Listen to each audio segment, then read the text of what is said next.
What's up guys, today I'm going to show you how to actually use S-Flicker, and I'm also going to show you my own settings so your Vibe Style edits can look way better. Alright, let's get right into the video. Okay, so we got our clip and we're going to add an effect called S-Flicker, of course. This plugin is from Sapphire, but it's sadly not free, so you'll just have to look into it and just search on Google if you want to use this effect. Alright, so the first thing is amplitude, and this will basically affect everything within our S-Flicker settings. So if we increase this, you can see it looks bad because the value is just too high. So we're going to lower it to something like 0.15. And now as you can see, it's a lot more subtle. So you really got to watch out for this. You don't want to make it too harsh. Then you got the rand, luma, amp. And these are like a bunch of weird words, but they basically mean random, luminance, amplitude. So this will also change your amplitude, but more in a randomized way. So as you can see, you also have this wave one here. And this is more of a linear one. So as you can see, it just always has the same frequency. So we're going to disable it for now because I don't think it looks that good. I think the randomized one looks better.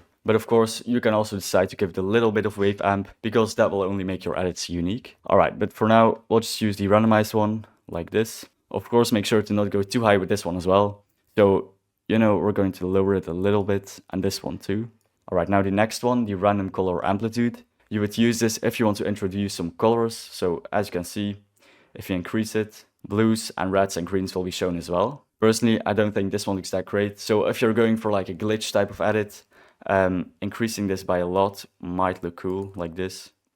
But yeah, definitely for a Vibe Style edit, I wouldn't really use this. So we'll set it to 0. Alright, and then the randomized frequency. You also have two of these, so random frequency and wave frequency. So it's basically the same thing again. This one will be very linear, and then this one up top will be a little bit more randomized. So we'll just leave this wave one on 0. And then this one, I like to put it on 12, because if you go too high, like 8 for example, you won't even notice it because your frames are that low. For example, in this composition, we have 24 frames per second. And by the way, if you're still using 60 frames per second for your edits, then I'd highly recommend to use 24 or something lower even.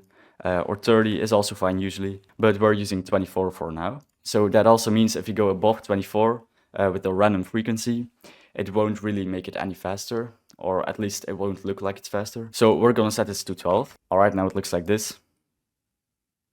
And we're actually going to increase this one a little more and decrease this one. Alright, then this wave thing, we're just going to close it because for now we're not going to use any of these settings. But just keep in mind that these are like the consistent linear versions of these ones above, these randomized ones. Alright, and then these other settings here, the red, green and blue amplitude. As you can see, if we change these values now, we'll get different colors. For example, like something more blue. Alright, and then this here, the brightness, is quite self-explanatory, so it just changes the brightness. I wouldn't really use this, so just keep it at 1. Alright, and then the seed, you just gotta change this honestly, because this will only make it unique, and it will basically give it a different randomization to explain it in a simple way. Alright, so this is how I would use S-Flicker, and hopefully you've learned a lot, and if you did, make sure to subscribe, and if you want me to help you even more with After Effects, then make sure to go to the first link in the description down below. Alright, bye bye.